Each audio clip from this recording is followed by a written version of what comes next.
Hello everybody, welcome back. Let's get on with some vinyl here. Let's start things off with the Village People's first album. I believe this is an album which they won the Grammy. Okay, and it includes a song called Hollywood, Everybody Wants to Be a Star. It's good stuff. I recently brought this and haven't listened to it yet. This is Gil Garnett, and it contains the song We'll Sing in the Sunshine. And for those of you folkies, you know what's you'll remember that song. Here's a duo from Canada. This is Ian and Sylvia. And if you like fiddle, Americana instruments, especially the 12-string guitar, this is a good album. I bought this recently and just put it on, so I'm recommending that. Richard Thompson's live album. Both for those who remember him and Linda Thompson, his wife, put out an album called I Want to See Those Bright Lights Tonight. I highly recommend you get to that album and listen to it. And I'm going to stop saying highly recommended so much in this one. But I highly recommend that you listen to Richard Thompson live. Just kidding. Now let's move on to a band who's near and dear to my heart.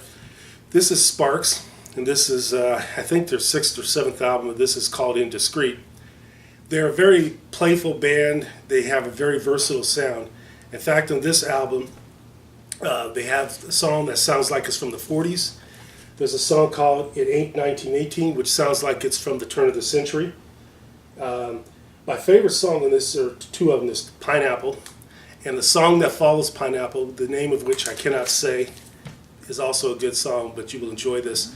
Sparks are the brothers Ron and Russell Mael, and they always have a really good band backing them up. But I do think this is a good record. The Mahavishnu Orchestra. This is a jazz fusion band that came out by John McLaughlin, who was a guitarist, and Jan Hammer. I think most of you recognize him. I think he did the music to Miami Vice. But this is a good record. I got this for $1. As you can see, it needs a little surgery, but good music listening. Monto Santa Maria. For those of you who have heard the song Watermelon Man, this is the guy.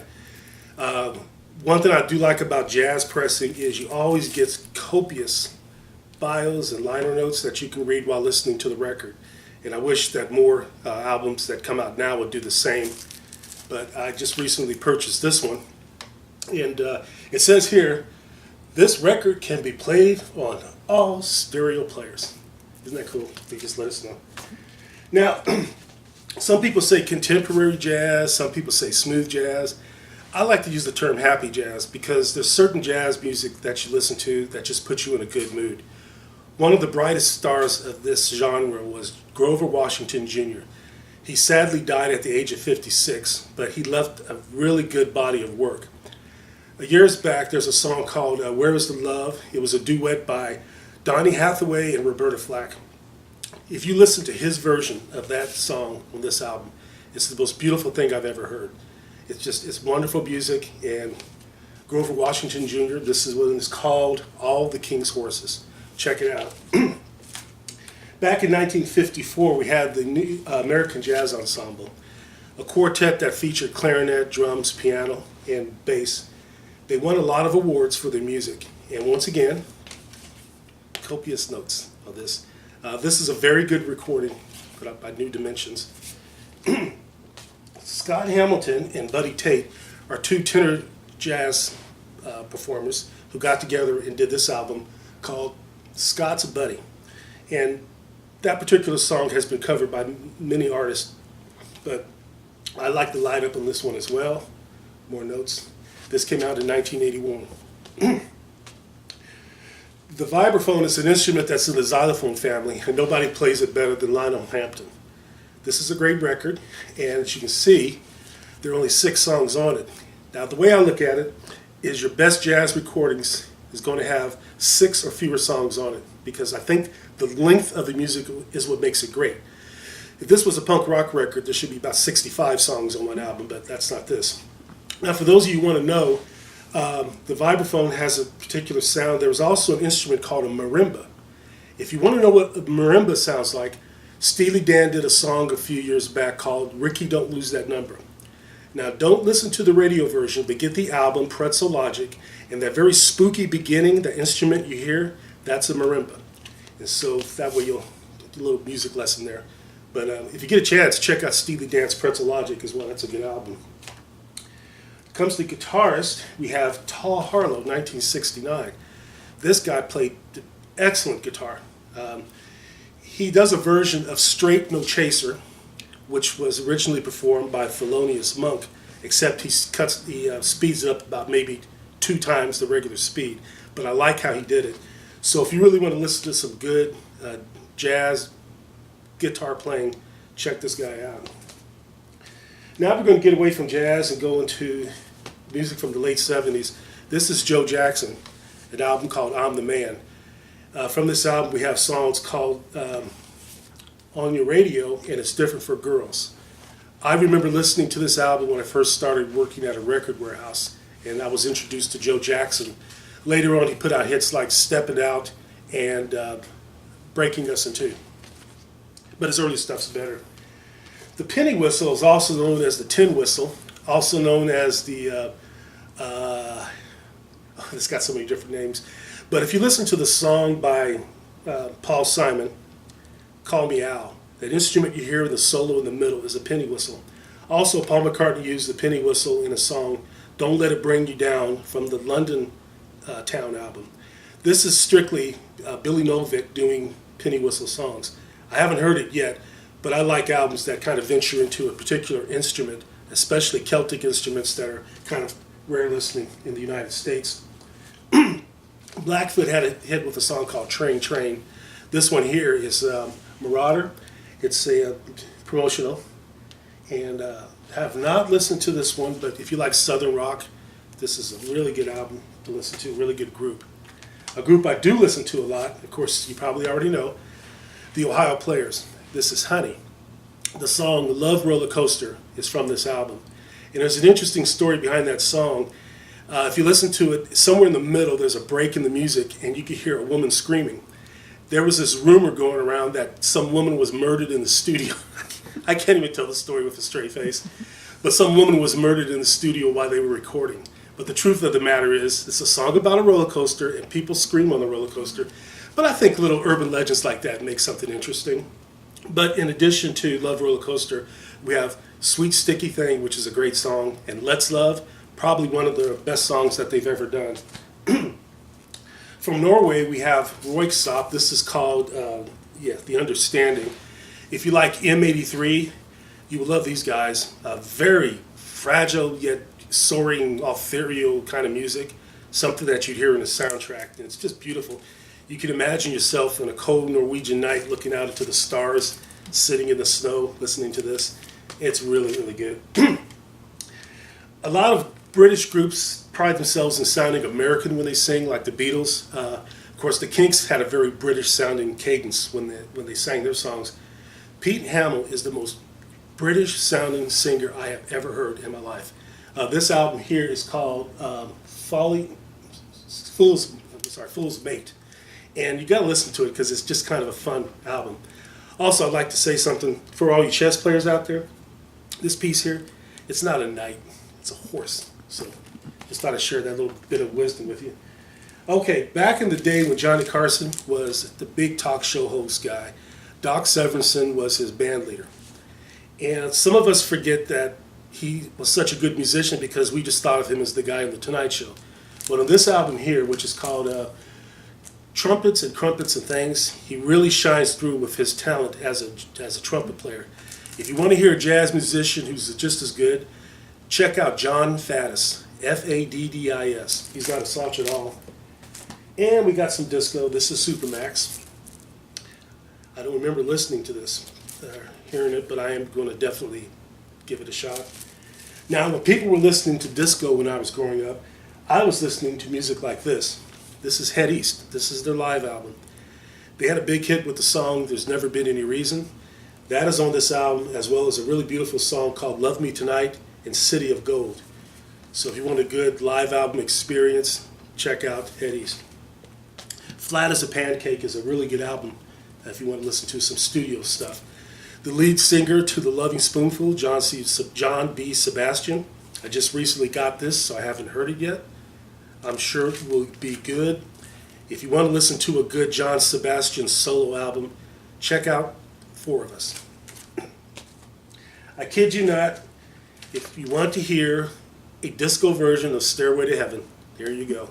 This is a group called the Wonder Band, and the first side is Stairway to Heaven in disco. And it's very courageous, let's put it that way.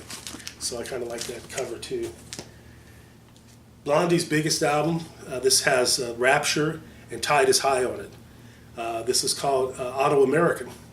If you want to listen to the more new wave type of Blondie, I suggest Parallel Lines. But this is a good album in its own right. One of my favorite groups, and I am so glad I have all their vinyl pretty much, this is Rush. Those of us who grew up listening to Rush, we remember the first album, Fly By Night, Caress of Steel, and 2112. This is the one that kind of launched them into superstardom. This is Moving Pictures. I believe it came out in '81. But it has Tom Sawyer, Red Barchetta, YYZ, and Limelight. That's just side one. It took me 3 years before I finally listened to side two, which had some good songs on it as well. The Camera Eye, Witch Hunt, and Vital Signs. But if you want to start listening to Rush, I suggest this would be probably your first album and maybe Permanent Waves. But Moving Pictures is just phenomenal. Get Rush, Martin. Support the guys. Fairport Convention featured a fiddle player named Dave Zwarbick. This is Got a Little Gear. Haven't listened to this yet, but you know how much I love Fairport Convention. Good folk rock band from the British Isles. Classical music, Rachmaninoff, one of my favorite composers. This is kind of a rare album to find. In addition to being good classical music, you'll find that they have a tenor, a soprano, and a baritone singing on this album as well. And another thing I like about classical music is also the history, biographies, and liner notes. The greatest album one of the greatest albums from one of the greatest groups, from one of the greatest genres, from one of the greatest decades. Here we got right here, the Beatles with Abbey Road. Now I toggle between liking this album, Revolver, Sgt. Pepper's, and Rubber Soul as my favorite albums. Currently it's this one. As far as George Harrison goes, this was the album which I thought he shined the most because two of the biggest hits were written by him. We have Here Comes the Sun and Something. Also, three most covered Beatles songs by other artists are Something, Yesterday, and Hey Jude. So George Harrison should take a lot of credit for making this album as great as it was. I'm sure all of you have heard the story about the hoax about Paul McCartney being dead, and I probably shouldn't bore you with what this cover is saying, but I'll go ahead and do it anyway.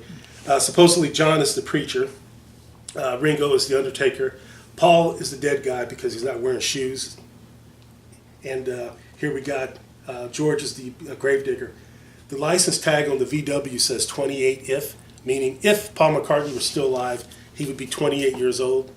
And I kind of like that, the hoax. It just kind of brought the music, gave some life to the music, even though it really didn't need it. Led Zeppelin's Into the Outdoor. Not one of the best records, but it's a good one. Has several different covers, and I have them all. Each cover is from the point of view of a person in the bar. This is from the bartender's point of view. And this is the one that for me was the hardest to get. Also, it came in a brown paper bag. And on the inside, the inner sleeve contains some artwork that if you get a damp cloth, you wipe it and it would actually show up in color. I'm not going to do that to any of mine, but if I ever buy a copy where it's been colored, I'll be sure to show it to you. I'm going to go ahead and speed through these. Jefferson Airplane, this is Volunteers, good record. Back cover, kind of reminiscent of Thick as a Brick by Jethro Tull, where it actually folds out to a newspaper. I'll show you that later. Speaking of Jethro Tull, I believe this is their 5th or 6th album. It came out in '73. It's called Passion Play. And I believe it's a conceptual album, which is one whole song divided into 2 parts with many variations. It's supposed to be about somebody's afterlife. What I like about this one is not only gatefold, but you get the playbill. Coming up is an artist who I tell people, if you like Elvis Costello, you should like Graham Parker. I think, unfortunately, he died back in 1973, but this is an album called The Parkerilla. and it's vertical gatefold. And it's only got one song on side 4. I don't know what the story is behind that, but I do highly recommend. I said highly recommend, but there's Graham Parker. Coming up is one of Stick's finest works. This is Pieces of 8. And if you kind of notice, if you know anything about history or something, that's Easter Island, of course, Rapa Nui. And these middle-aged women are, I guess, posed to look like they're in Easter Island. Good record. It's got Blue Collar Man and Renegade on it. That should say enough, but this is probably my second or third favorite Styx album. All right, we got Blood, Sweat, and Tears. This is Mirror Image. This does not have Al Cooper or Michael Clayton Thomas on it, and fairly unknown to even me, and I'm a big Blood, Sweat, and Tears fan. I got this the other day for $1, which to me is worth it just to listen to it. We lost the great Leon Russell, and this is an album called Carney, and the first song you hear in that is a song called Tightrope. That was a big hit back in the 70s, but I really love the guy's voice. Okay, we got one more, and Spirogyra, fusion band, just a really, really good band. I think they've released close to 40 albums or something like that. This one is called Morning Dance, and that was a big hit for them they were formed back in 1974, Buffalo, New York, and I think this came out in 76, and it launched them into stardom with that song, and ever since then, people have known and loved Spirogyra. Also, for you botanists out there, Spirogyra is the name of an algae, so thought I'd educate you while I'm entertaining you. Well, that's it for this time. Hope you've enjoyed what I've showed you. If you have any questions or comments, please be sure to subscribe and like. Thank you and have a good day.